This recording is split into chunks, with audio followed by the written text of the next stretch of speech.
Bom, boa tarde a todos, bem-vindos à segunda sessão da quarta edição da Semana Virtual. Hoje temos o privilégio, o prazer de ter connosco a professora Susana Sargento. Eu, antes de mais, quero agradecer-lhe formalmente o ter aceito este convite para este desafio. Gostava só de acrescentar que o seu reitor não está presente, mas pediu-me para lhe endereçar os cumprimentos e agradecer, de facto, o ter-se disponibilizado para estar aqui connosco. E antes propriamente de passar a palavra à professora Susana Sargento, iria ler aqui uma pequena bio que a professora fez o favor de me facultar e que de facto isto tudo pequeno tem pouco, devido às suas inúmeras, muitíssimas atividades e participações, mas é com todo o gosto que faço esta leitura para que todos os que estão aqui presentes possam conhecer a dimensão da professora Susana Sargento, a dimensão profissional, obviamente. Portanto, a professora Susana Sargento é professora catedrática na Universidade de Aveiro, investigadora sénior do Instituto de Telecomunicações, responsável pelo grupo de investigação Arquitetura e Protocolos de Rede. É doutorada em Engenharia Eletrotécnica pela Universidade de Aveiro, em 2003, foi estudante visitante de doutoramento na Universidade de Reese, nos Estados Unidos, em 2000 e 2001, foi docente no Departamento de Ciências de Computadores na Universidade do Porto, entre 2002 e 2004, e foi professora convidada na Universidade de Carnegie Mellon, nos Estados Unidos, em 2008 e 2009, e que se estendeu com uma sabática e Faculty Exchange em 2010 e 2011. A Susana Sargento tem mais de 15 anos de experiência na liderança técnica em vários projetos nacionais e internacionais, inicialmente na área das redes 4G, seguidamente nas redes 5G, atualmente a investigar como serão as redes do futuro. Como exemplo, o projeto Future Cities, ela foi responsável pelo implementar uma rede de veículos nos autocarros e caminhões na cidade do Porto, assim como as estações fixas na cidade, que conta atualmente com mais de 600 veículos na cidade do Porto. Neste momento, a Susana é responsável pela construção de uma infraestrutura de comunicação multitecnologia em Aveiro, para dar suporte a serviços inovadores na área da mobilidade, ambiente e energia. A Susana é autora de mais de 400 artigos científicos, várias patentes, a utilização por empresas, tem sido TCP Chair e organizadora de várias conferências internacionais, tem sido revisora de várias conferências e revistas como o I3S Wireless Communications, I3S Networks, I3S Communications, e editora em várias revistas internacionais como Elsevier, Computer Network e Springer Wireless Network. Os seus interesses de investigação concentram-se na área das redes Internet do Futuro, redes veiculares e auto-organizadas. Em março de 2012, Susana cofundou uma empresa de redes veiculares, a Venian, uma spin-off das Universidades de Aveiro, do Porto e do Instituto de Telecomunicações, que desenvolveu uma infraestrutura de acesso à internet de baixo custo com base nos veículos como elementos dessa rede. A Venian tem neste momento escritórios nos Estados Unidos e em Portugal. Susana foi vencedora do concurso europeu Human Innovation em 2016, é coautora, é co-coordenadora do eixo de investigação na Iniciativa Nacional do Governo, INCODE 2030, pertence ao Comitê de Avaliação do Fundo de Investimento Fundo 200M e é uma das diretoras científicas do programa CMU Portugal. Susana é também validadora de projetos, propostas e projetos europeus nos programas de investigação europeus. Portanto, estão reunidas todas as condições para termos uma excelente palestra e, portanto, com este currículo, outra coisa não poderia esperar. Portanto, tem a palavra, portanto, esteja à vontade. Tá bom. Para começar, muito obrigada pelo convite, é um prazer estar aqui e poder falar um pouco sobre, não tanto sobre o trabalho, mas que impacto é que o nosso trabalho pode ter também fora dos laboratórios, fora dos gabinetes.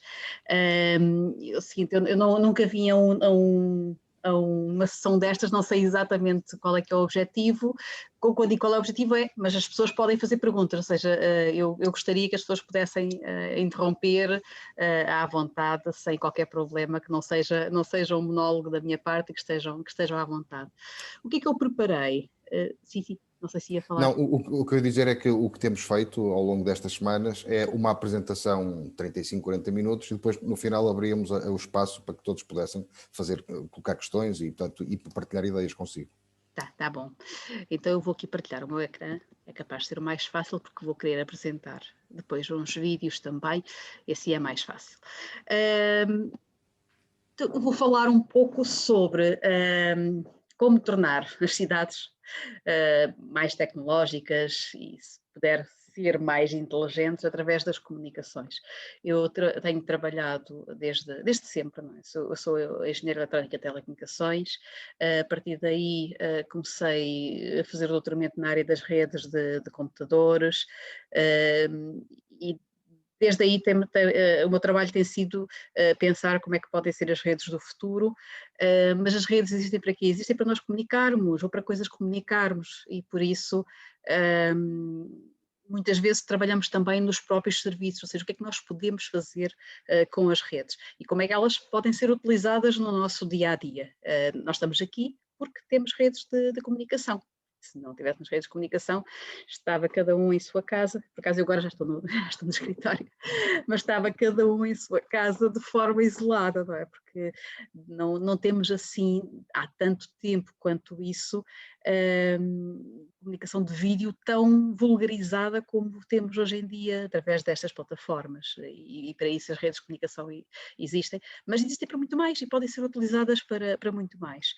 E se vocês virem logo este primeiro slide, temos aqui algumas figuras, ali em cima temos carros que são hotspots Wi-Fi que estão interligados com outros, temos os drones que podem estar sempre em contacto connosco, a visualizar qualquer coisa.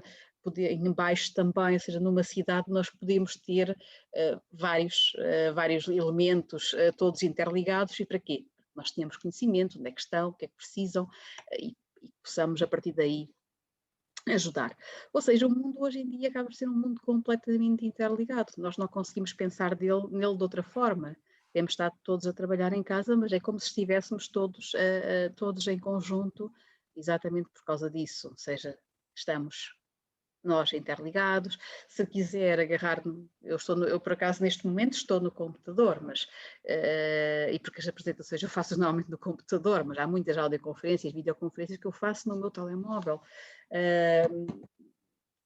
Com os nossos equipamentos pessoais, nós conseguimos ligar-nos a todo lado. Eu posso marcar uma viagem, eu posso ativar o parque de estacionamento, posso pagar qualquer coisa, tiro fotografias, mando vídeos.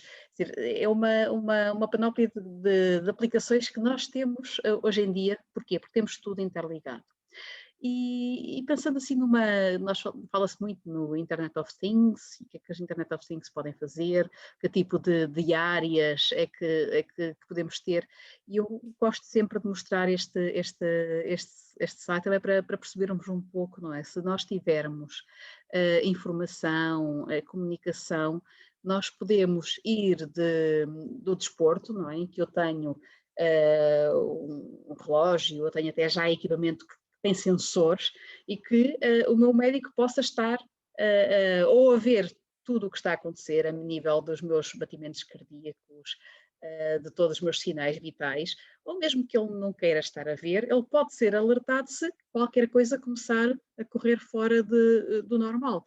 Mas, como eu digo, tanto no desporto como na gestão de resíduos, não é? Eu saber que um contentor está cheio, se estiver vazio não vale a pena eu estar a programar o caminhão que vai descarregar os resíduos, não faz sentido eu estar a programá-lo para passar por um contentor que está vazio. Daí até ao turismo, até aos carros autónomos, eu saber onde é que estão os lugares vazios num determinado parque de estacionamento. Existem imensas situações em que a comunicação permite que eu tenha informação, e ao ter informação eu posso gerir melhor tudo o que está à minha volta. E é muito, desde há muitos anos, eu diria, desde há mais de 10 anos que eu trabalho também muito aquilo que nós chamamos de redes em movimento. Porquê? Porque eu estou aqui, estou parada, tenho o meu computador, está ligado, ótimo, não tenho qualquer problema. Mas eu também quero poder agarrar neste computador e ir até ao carro, ou poder agarrar no meu telemóvel, poder ir até ao carro e continuar sempre em comunicação convosco. E se o movimento pode ser um problema, o movimento também pode ser interessante. Porquê? Porque numa cidade eu tenho carros que andam sempre por todo o lado. Ou posso ter drones que podem andar também em várias zonas. Tenho bicicletas, tenho aqui em Aveiro, mas temos os moliceiros. Ou seja, o facto de eu ter algo que é móvel também faz com que eu consiga recolher informação dos vários pontos onde esse elemento vai. Isso acaba por não ser só um problema, porque é mais difícil ter acesso à internet, mas é difícil formar uma rede. Não posso recolher informação, não posso ter informação de todo o lado onde eu tenho bicicletas, onde eu tenho carros, onde eu tenho drones, onde tenho barcos. Posso recolher informação de qualquer lado. Isso acaba por ser bom. E eu aqui tenho um vídeo que mostra um bocadinho disso, não é? Se por acaso os carros puderem ser pontos de acesso Wi-Fi, que é aquilo que nós temos aqui em casa, se eles puderem ter os pontos de acesso ao Wi-Fi neles próprios, eles podem dar ligação a quem está, mas também podem andar pela cidade e recolher todos os dados, além de poderem formar ali uma rede entre outros elementos. E a partir daqui poder ligar pessoas, também poder ligar sensores. E o ligar significa que eu estou a dar acesso, mas também estou a recolher a informação sobre eles. E em 2010, sim, foi por esta altura que nós pensámos, nós tivemos um projeto que começou em 2009, começámos a trabalhar nele e em 2010 nós começámos a construir aquilo que se chamam as redes veiculares, ou seja, como é que eu posso colocar os veículos a comunicar um com o outro e a comunicar também do veículo com a internet. E hoje em dia, quando se fala de carros autónomos, a comunicação tem que estar ali, não é? Porque os carros, para poderem saber o que é que vão fazer, se continuam em frente, a que velocidade, se viram à esquerda, se viram à direita, há pessoas em frente, etc., eles têm muitos sensores, realmente têm muitos sensores que têm que estar interligados, não é? Mas também têm que obter muita informação da estrada, têm que obter muita informação daquilo que está a acontecer. Por exemplo, um carro autónomo, ele pode obter informação do que está a acontecer a 100 metros à sua frente, mas para isso alguém tem que comunicar com ele, alguém tem que lhe dar essa informação. Por isso, nós começámos nesta altura a trabalhar nas redes de veículos e conseguimos construir uma rede.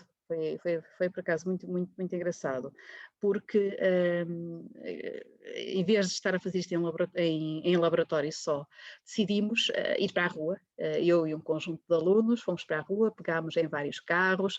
Na altura, o que é que nós fazíamos? Fazíamos chamadas de vídeo por FaceTime. E então ia um tablet num carro, outro tablet num carro, fazíamos uma chamada e passeávamos de carro, afastávamos mais, menos, fazíamos experiências e conseguíamos ter um vídeo a passar sem problemas entre carros. E a partir daí decidimos avançar e construímos aqui algumas plataformas. Começámos no Porto de Leixões. Porquê? Porque aqui era uma plataforma muito interessante para nós, porque nós queríamos ter um conjunto de veículos que estivessem sempre a andar na mesma zona. E que não é fácil, não é? Numa zona pequena, porque não queríamos ter muitos veículos equipados, não é? Com o nosso sistema de comunicação para o poder fazer. E no Porto de Leixões, aqui está uma figura sobre ele, não é? Nós temos aqui um conjunto de caminhões que andam sempre de um lado para o outro, andam sempre de um lado para o outro, e se nós os colocássemos com equipamentos de comunicação, podíamos ver em tempo real, não é? Que rede é que eles tinham. Já agora vou ver se isto funciona, se este vídeo funcionar. Funciona. Ui, peço desculpa, isto tem um som, vou tirar o som. Ou seja, isto é aquilo que estava a acontecer já agora. Isto foi em novembro de 2013, já foi há muito tempo, mas estes pontos a vermelho são as estações fixas que nós colocamos.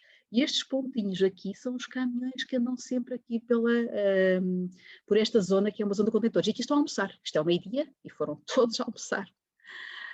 Até à uma, ou seja, à uma voltaram a trabalhar, e estas linhas são as comunicações que estavam a acontecer entre os carros e entre estas estações fixas que na altura colocámos. Isto foi muito giro, porquê?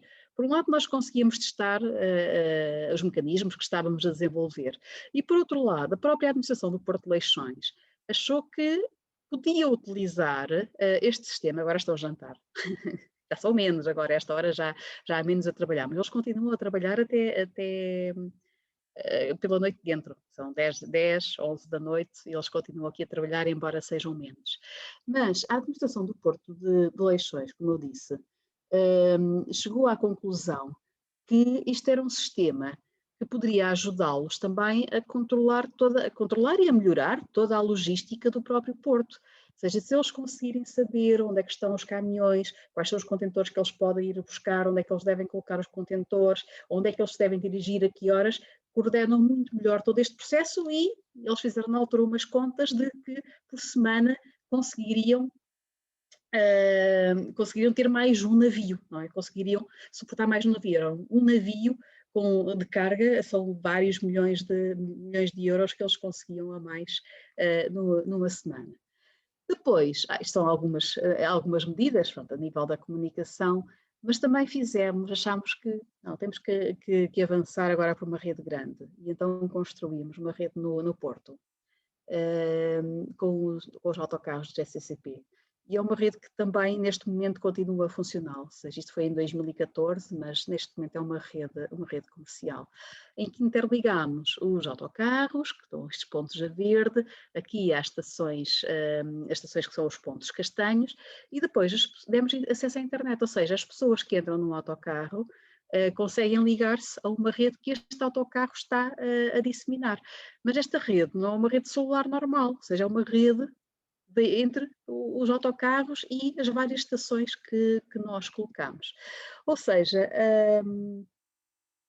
isto permite que eu dê acesso às pessoas, mas depois permite outras coisas, que é que eu dê acesso, por exemplo, a sensores.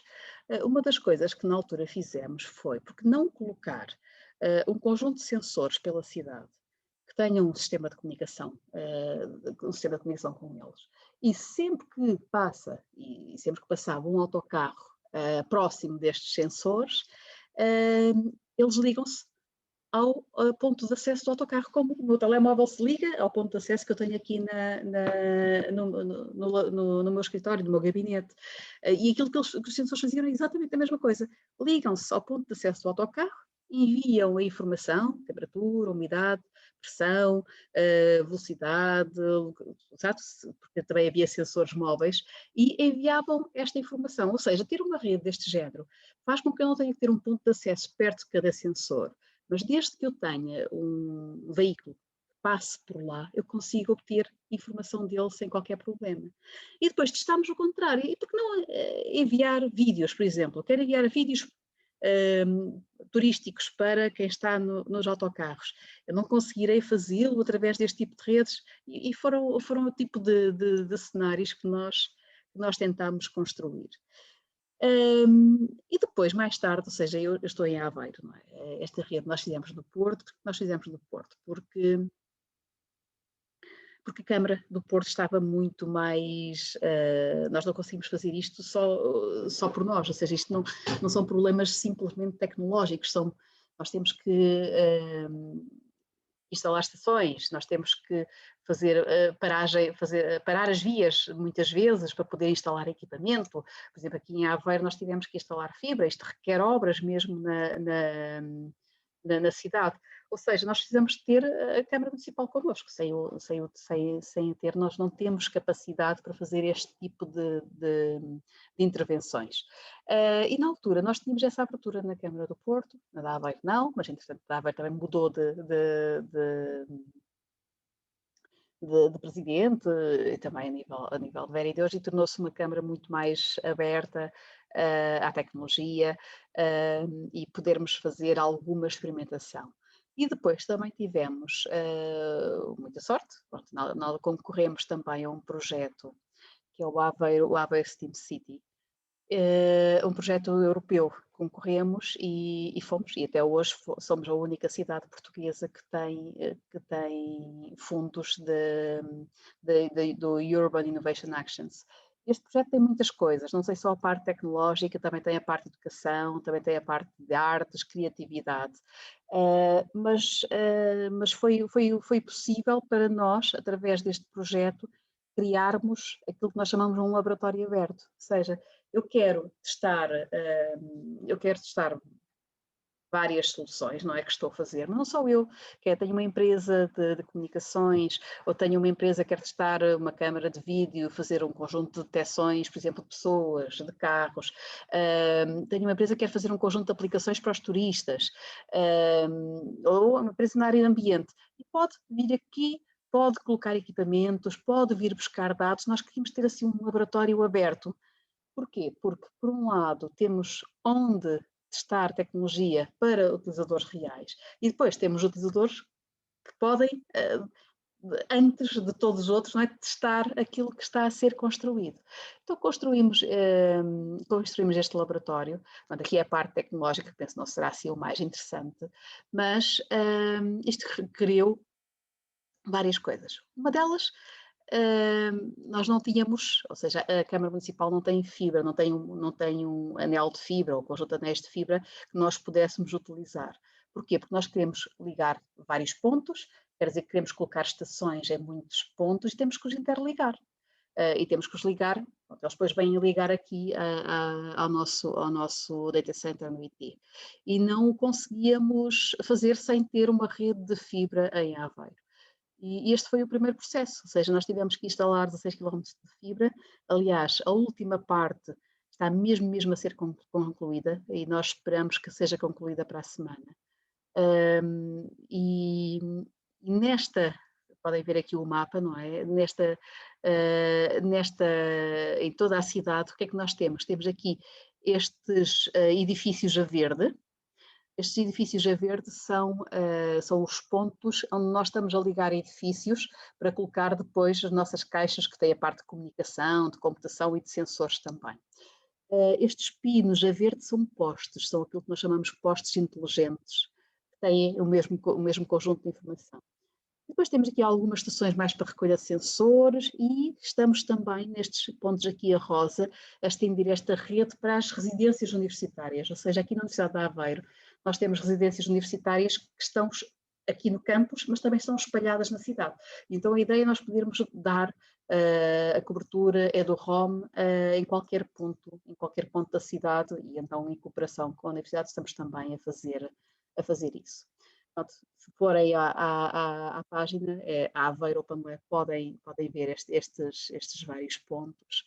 E o que é que nós temos em cada um deles? Aqui estão alguns exemplos do que já está construído, como está aqui este não sei se conhecem a Aveiro, mas já ali o Cais da Fonte Nova, que é uma zona onde tem a ria, onde tem um parque, onde as pessoas costumam passear bastante, e este é um dos postos inteligentes que nós temos, e depois temos aqui, numa das pontes, os tais edifícios, não é? Que as caixas de edifícios. O que é que eles têm? Têm pontos de acesso Wi-Fi, têm pontos de acesso para comunicação com os veículos, têm gateways para sensores, ou seja, aquilo que nós chamamos de LoRa, porque tem um alcance maior, mas depois consegue enviar muito menos dados. Tem pontos de acesso 4G, 5G, pronto, e o objetivo é ter rádio definido por software, ou seja, que nós possamos modificar para as várias versões que aí vêm. Tem unidades de computação, LIDARs, não sei se sabem o que são LIDARs, mas são aqueles, eu já vos vou mostrar aqui à frente, são aqueles equipamentos que são utilizados para condução autónoma, para conseguir detectar obstáculos, como é que é a via, etc. Nós aqui estamos a instalá-los primeiro em locais fixos. Radares, não é? Os radares estão nas estradas, conseguem detectar a velocidade a que nós vamos, não é isso que nós queremos fazer aqui, mas queremos poder detectar o que é que está a acontecer nas entradas, saídas da cidade, também já vos vou mostrar um pouco, e câmaras também. Aqui estão alguns exemplos. Este é o posto que está aqui ao meu lado, aqui na universidade, no campus da universidade. Depois temos aqui outras zonas, o Cais da Fonte Nova, como eu vos mostrei, aqui a Ponte do Bador. Esta é uma zona de entrada da cidade, quem vem da A25, que é bastante importante. Aqui é um outro, e aqui é a A25, ou seja, esta é uma outra zona longe desta, mas que está mesmo encostada à A25, e aqui é na zona da Praça do Peixe. E depois temos também aqui em vários edifícios, ou seja, houve vários edifícios, ou da Universidade ou da Câmara, ou que têm alguma ligação à Câmara Municipal, onde nós tivemos a possibilidade de instalar estes equipamentos. E neste momento, como eu disse, são 44 mais 3, ou seja, são 47 lugares que cobrem toda a cidade de Aveiro. Aqui só para vos dar o exemplo, eu estou aqui neste edifício, fisicamente neste momento, e aqui está um dos nossos postos, quando ainda não tinha a cúpula, mas para verem, não é, o tipo de equipamento que nós lá temos, e o objetivo não é só nós colocarmos equipamento nosso, é que venham e que possam, ou seja, estou a pensar numa Bosch ou VAR, por exemplo, que é uma das empresas com quem nós temos estado a conversar. Eles têm câmaras, têm mecanismos de detecção, com a inteligência artificial, que permitem fazer detecção dos carros, de pessoas, de obstáculos, tudo. Eles querem testá-los no ambiente real. E testar no ambiente real não é fácil, a não ser que nós tenhamos estes vários pontos onde nós possamos colocar as câmaras, onde eles possam testar e analisar, ver se realmente, peço desculpa, e ver se realmente funcionam, e poder adaptá-los, poder sintonizá-los, configurá-los. Isto é muito importante nós podermos ter estas coisas no ambiente real. E pronto, temos a parte fixa e depois temos a parte móvel, ou seja, nós conseguimos também aqui numa parceria e através da Câmara, nos autocarros da Transdev, que é quem faz, os autocarros que fazem aqui o transporte das pessoas em Aveiro, ou na zona de Aveiro, e da Veolia, que são contentores, que são os autocarros para do lixo, dos resíduos. Nós instalámos também aqui um conjunto de sensores e de sistemas de comunicação. Para quê? Para os termos sempre ligados e para podermos ter informação deles. Então, temos aqui algum exemplo. Isto aqui é num autocarro, tenho aqui algum pessoal que estava, ou seja, onde nós temos o nosso sistema de comunicação é ali em cima. Aqui está um caminhão da Veolia, em que temos ali o sistema de sensorização, com vários sensores, umidade, temperatura, etc. Temos aqui um sensor meteorológico, sejam aqui os nossos colegas do ambiente também colocaram 10 conjuntos de sensores meteorológicos aqui na cidade, que são bastante importantes para ver não só a parte meteorológica, mas também os resíduos, partículas, poluição. Pronto, isto é algo que também tem muita relevância, e depois aqui um conjunto de gateways para poderem recolher todos estes dados. E temos aqui alguns exemplos, aqui neste lado esquerdo temos um mapa da cidade a nível de velocidade. Pronto, nós aqui, só para demonstração, temos aqui, não é, quais são as zonas onde os autocarros andam mais rápido, mais lentos, conseguir perceber zonas perigosas também, não é, que existam ao longo do dia, quando é que andam mais, quando é que andam menos, onde é que há mais veículos. Aqui a umidade, porquê? Porque os carros levam estes sensores, então conseguem fazer um mapa de todos estes parâmetros também na cidade, aqui da temperatura, ou seja, nós conseguimos depois recolher toda esta informação. Como eu disse, o facto de serem móveis também é bom, não é? Porque eles passam por todo o lado e conseguem nos dar a informação daquilo que está a acontecer. Aqui temos exemplos de lidares, como vos falei, está aqui um lidar, e aqui na debatora também, e temos aqui um radar. E eu já vos vou mostrar então o que é que nós conseguimos obter. Isto é um vídeo ainda muito incipiente, mas isto aqui foi um vídeo que foi feito agora no fim de semana. Mas pronto, vocês estão a ver que temos aqui, através do radar e através da comunicação, por exemplo, aqui não há radar, mas temos este veículo sempre a comunicar aqui com esta estação. E em tempo real conseguimos saber que ele está ali e depois também perceber quantos veículos é que passaram, onde é que passaram, como é que passaram. Ou seja, nós conseguimos ter a informação de tudo o que está a acontecer. Este é o vídeo e eu vou tentar colocar aqui a parte real, se eu conseguir tirar aqui o vídeo. Ok, então, se estiver bom, vou ver aqui. Isto é a nossa plataforma que está agora em tempo real. Isto é o que está a acontecer neste momento. E nós estamos a ver, nós temos um radar aqui, nós adquirimos mais, mas ainda não colocamos. Temos aqui um radar e estamos a ver que temos aqui os veículos, ele detecta quais são os veículos ligeiros, quais são os pesados, quais são os motociclos, e depois, se colocarmos em cada um deles, conseguimos ver qual é a velocidade a que eles estão, quando é que eles se encontram, ou seja, toda a informação deles. E o que é que isto nos permite? Isto permite depois fazer coisas deste género. Ora, vamos aqui aos radares data. Como eu disse, nós temos ali aquele radar, depois nós conseguimos saber quantos, em determinado tempo, não é? Quantos veículos é que de cada tipo entraram na cidade. Qual é que é a sua velocidade média? Pronto, aqui neste exemplo, eu vou aqui tentar fazer uma coisa para ver melhor. Ora, em vez de estar aqui a colocar um dia inteiro, eu vou colocar aqui 1 hora, ou seja, na última hora, o que aconteceu aqui na cidade? E naquele radar conseguimos ver que, dependendo se são veículos pesados, leves ou os motociclos, não é? A velocidade andou nestes valores, 30 e tal, 40. Os veículos pesados normalmente têm uma velocidade sempre inferior. A nível do número de veículos, há mais ligeiros do que pesados. Houve aqui esta altura que houve muitos motociclos.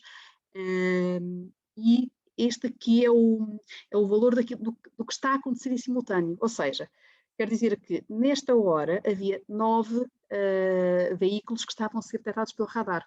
Isto indica-nos se há filas, se não há filas, não é? Se aparece algum carro agora, só passar 10 segundos é que passa outro, se os carros estão todos a passar seguidos, não é? Porque quer dizer que o radar está a conseguir detectar estes carros todos ao mesmo tempo.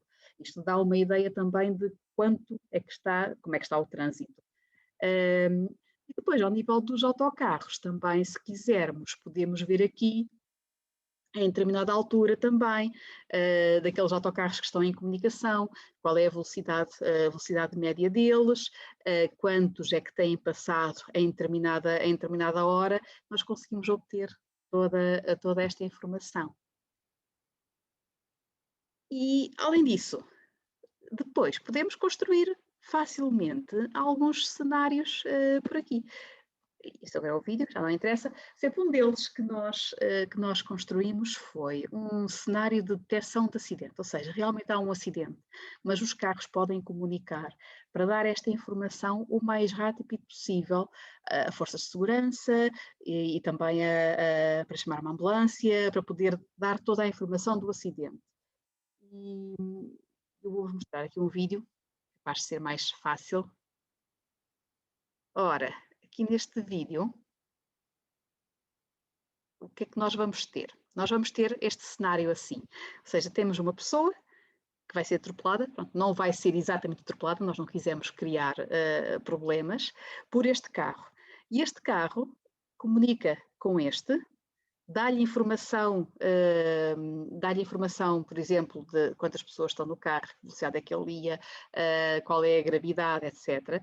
E este carro de trás tem uma câmara de vídeo e, através desta câmara de vídeo, ele vai sempre gravando uma parte de vídeo. Não grava 1 minuto, nem 2, mas vai sempre gravando vários momentos de vídeo.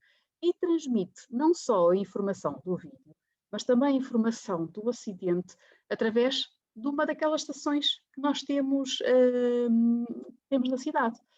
E através daí, depois, esta informação pode ir para, como disse, para as forças de segurança, para os médicos, para chamar ambulâncias, etc. E se vamos continuar, aqui está o cenário que nós construímos em outubro. Este é o carro que vai ter o tal acidente, tem aqui o sistema de comunicação, que está ligado por sistema de comunicação a este, que tem uma câmara, e aqui está o Christian, que não vai ser atropelado, mas é como se fosse. E esta informação é enviada logo diretamente, através de uma... Já agora eu posso ir aqui um bocadinho atrás. Um dos pontos que eu disse que tem um sistema de comunicação fixo, um daqueles 44 pontos, é aqui. E isso faz com que... e o nosso objetivo, obviamente, que é ter a cidade toda completa, porque isso faz com que nós consigamos comunicar e dar a informação de tudo o que está a acontecer para algo na internet, onde nós precisarmos na internet para poder atuar naquele instante. Ou seja, esta informação apareceu logo, temos aqui logo imagens do acidente, vamos também ver se ele vai colocar o próprio vídeo do acidente, em que nós vamos ver ali o Christian que vai ser atropelado, ou como se fosse atropelado. Nós temos toda essa informação. Aqui está.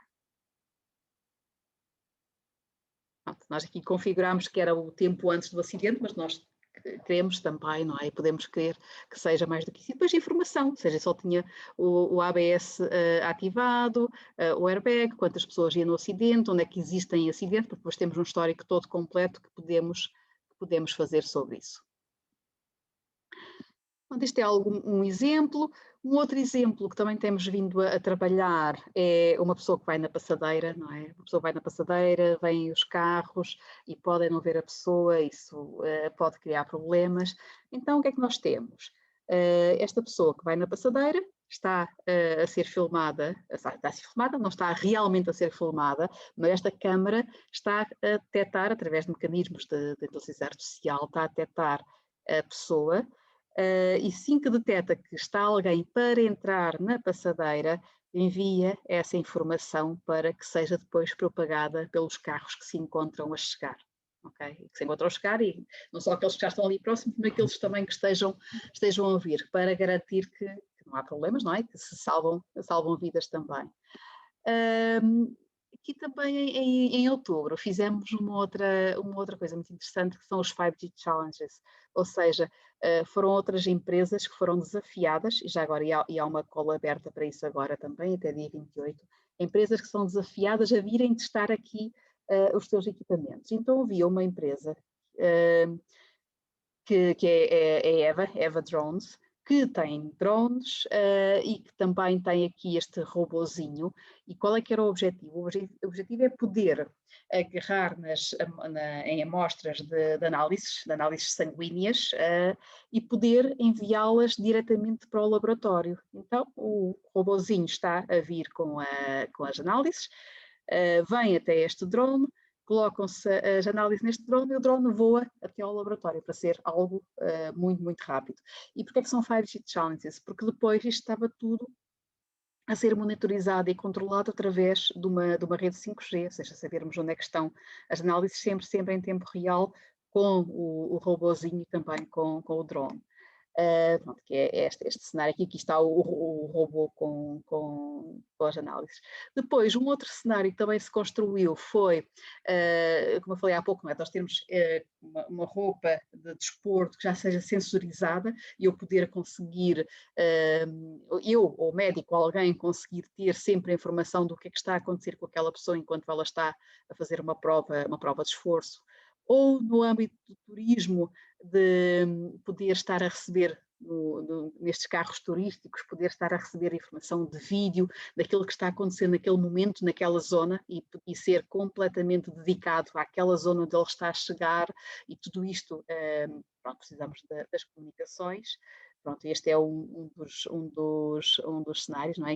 Aqui estamos a obter toda a informação. Há um roteiro turístico que é em tempo real, ou seja, não depende exatamente onde é que a pessoa está a parar daquilo que vai acontecer. E só se sabe se nós conseguirmos ter a informação. Fizemos depois também um outro cenário, isto também foi muito giro, porque foi construído assim de repente. Ou seja, aqui uma empresa da região, que é a Ubiware, tem um sistema de smart parking, de parqueamento inteligente. E este sistema de smart parking é através de visão, ou seja, tem uma câmara que consegue visualizar uma determinada zona e depois quer saber quais são os lugares que estão livres ou estão ocupados.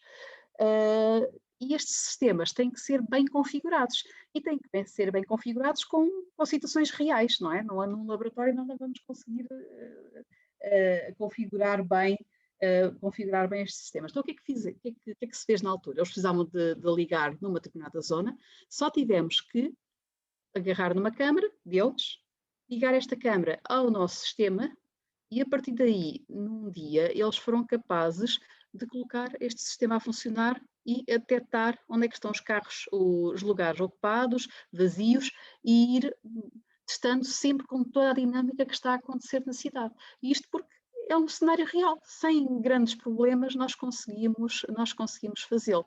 E já agora, o processamento todo foi feito aqui nestas caixinhas que nós colocamos. Outras coisas que estamos a fazer é, através de câmaras e aqui com algumas empresas, por exemplo, com a Bosch ou a VAR, nós conseguirmos detectar o que é que está à frente, a que velocidade é que vai, conseguir dar depois prioridade a determinados veículos, dizer qual é a velocidade que eles devem ir, fazer aquilo que nós chamamos o lane merge, não é? Que é alguém que está a ultrapassar, que depois tem que ir para outra faixa, isto é tudo coordenado entre eles. E para finalizar, podemos incluir aqui os drones, não é? Por que servem os drones? Servem para ir para zonas onde nós não queremos ir, ou se temos incêndios, ou temos um projeto sempre de monitorização de radioatividade, também não queremos estar numa dessas zonas. E estes drones podem, mais uma vez, através de comunicação, fazer tarefas colaborativas, fazer tarefas colaborativas, monitorizarem a cidade. Eu aqui não tenho a monitorização da cidade, porquê? Porque não é fácil voar com drones na cidade, mas tenho aqui exemplos aqui no nosso campus. Mas poder monitorizar, conseguir identificar problemas, como é que está o estado de trânsito, há um acidente, qual é o estado desse acidente, ou há uma pessoa que está em perigo, conseguir fazê-lo e comunicá-lo diretamente, e aqui está um videozinho, isto é aqui no nosso campus, de missões colaborativas que nós fizemos com 3 drones. Se virem, já estão aqui 3 drones e estão a fazer uma missão. Eles próprios monitorizar uma zona, depois enviamos também drones com vídeos, com outro tipo de sensores, eles conseguem nos dar toda a informação daquilo que está a acontecer. Ou seja, quando temos comunicações, não é? Nós conseguimos obter toda a informação que precisamos para agir, não é? Para tornar as cidades um bocadinho mais inteligentes, mais tecnológicas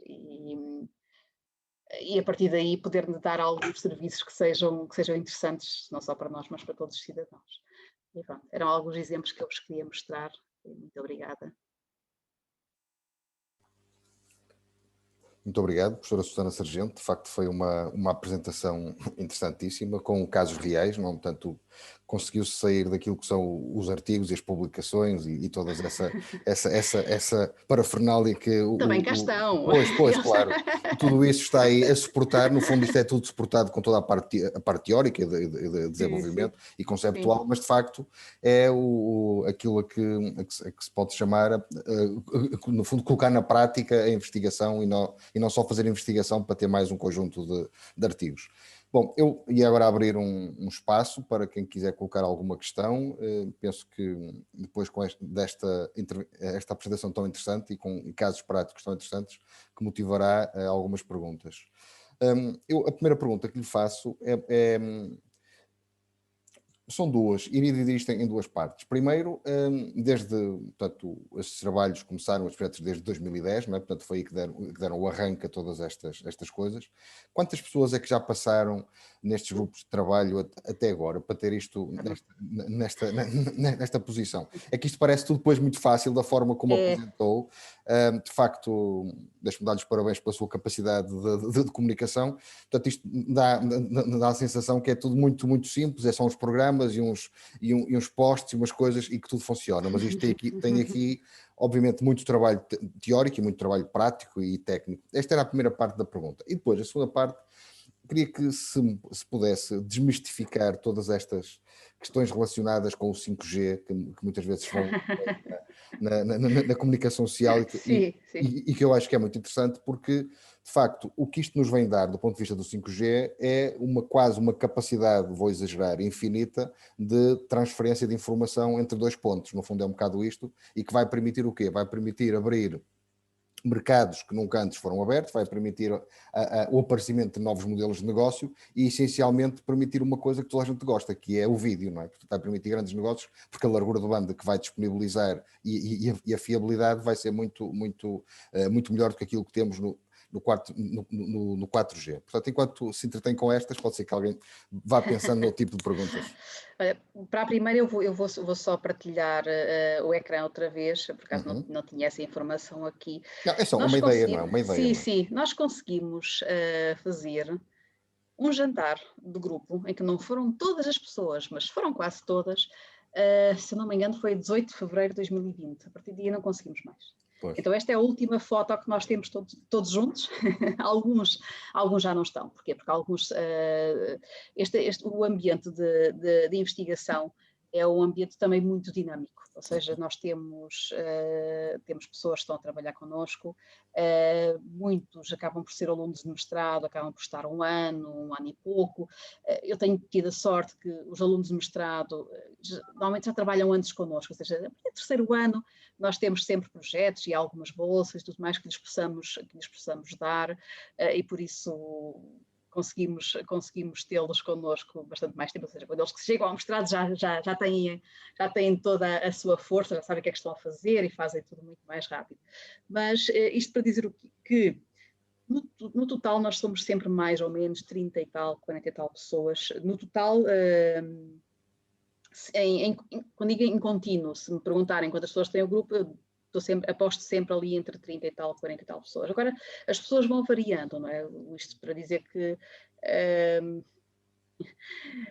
há uma taxa de entrada e de saída, não sei, anual, é uma questão de fazermos as contas, mas diria que sim, mais de 200 pessoas já passaram por cá, mas não consigo precisar, nunca fiz essas contas. Depois temos elementos que são mais estáveis, ou seja, são os meus colegas de grupo que são doutorados, que estão comigo, alguns deles já há muito tempo, outros já há menos, mas são pessoas que são investigadores, alguns deles são docentes também, e somos nós que tentamos de alguma forma fazer a direção, não é? A direção do grupo em si. Mas sim, isto requer, claro que aquilo que eu mostrei aqui não faz parte de todos os trabalhos, não é, que nós temos, vamos diversificando, mas sim, são trabalhos de muitas pessoas. Sobre o 5G, sobre o 5G, o problema do 5G não é um problema que exista. O que é que acontece? O 5G, por si, em si, é uma tecnologia mais unidirecional. O que é que isto quer dizer? Quer dizer que as ligações entre estas várias, por exemplo, eu mostrei-vos aqui estas várias estações. Se eu tiver 4G em cada uma destas estações, tenho cidade toda coberta. Mas se tiver 5G, não tenho. Porquê? Porque eu tenho maiores larguras de banda, mas os alcances são menores.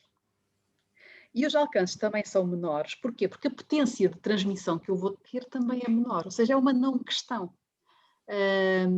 E por isso acaba por ser isso, não é? Ou seja, a ideia que se trouxe é que o 5G eu vou ter que ter muitas estações, vou ter que ter muitas estações. E tenho muitas estações porquê?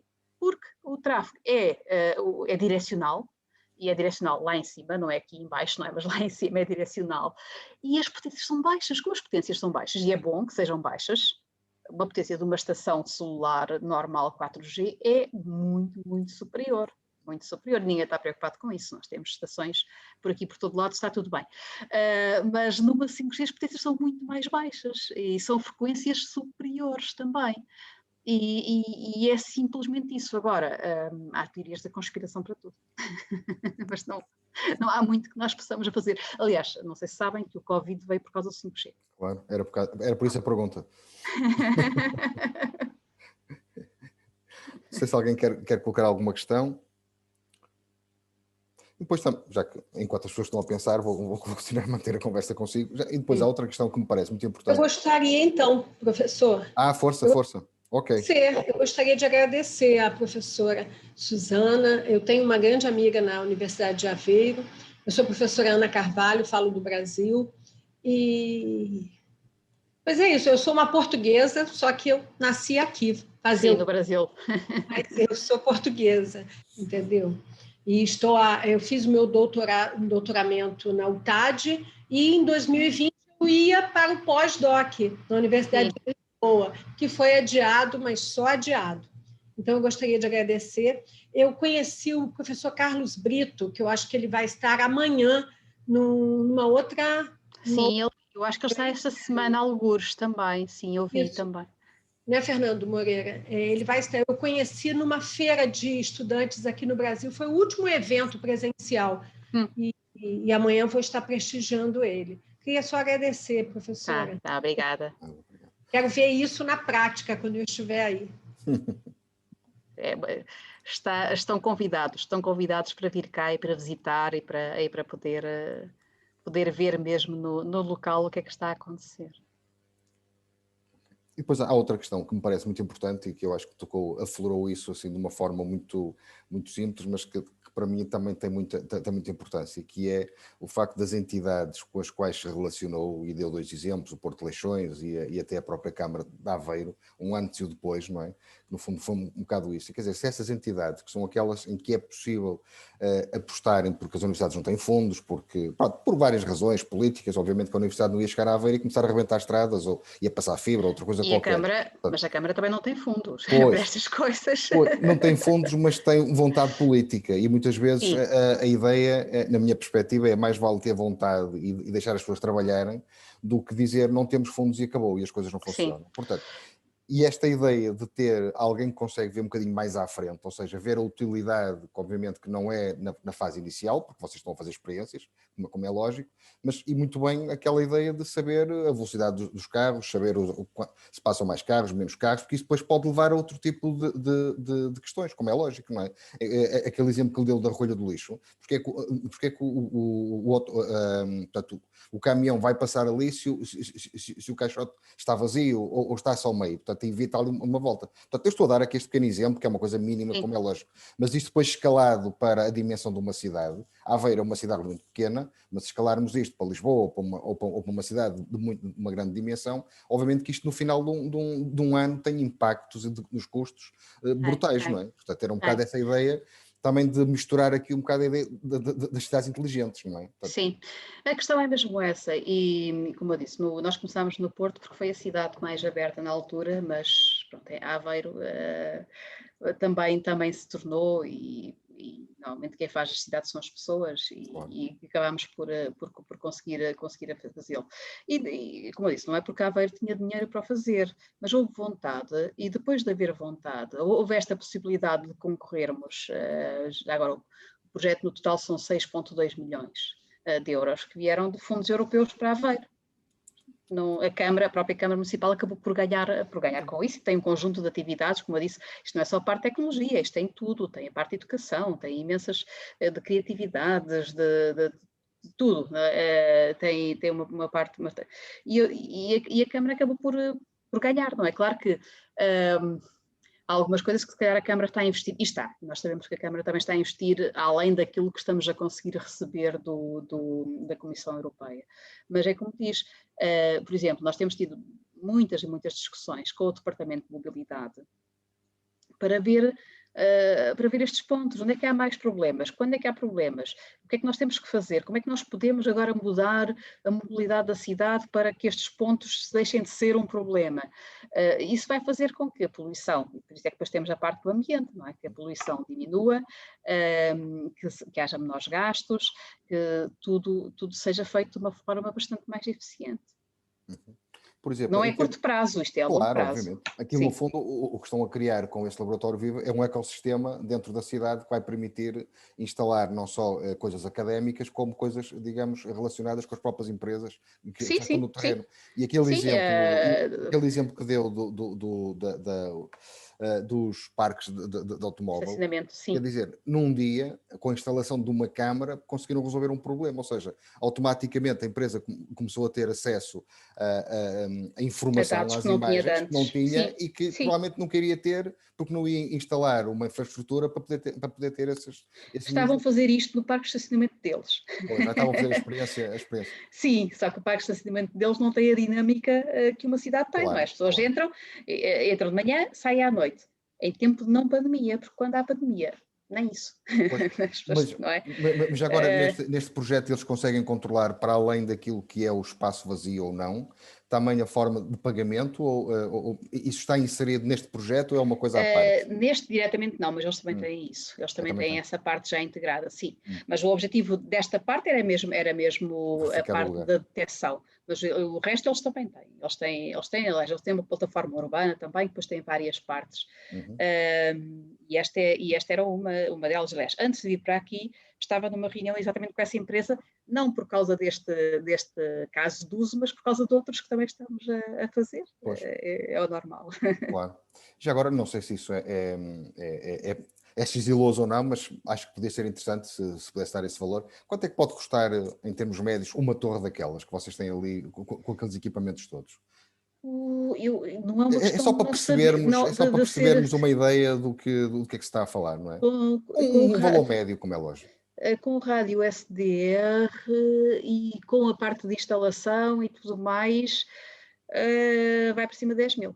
Pois, portanto é um investimento que não é muito elevado para o retorno que traz, mas para o investimento de um projeto de investigação. No fundo, sim.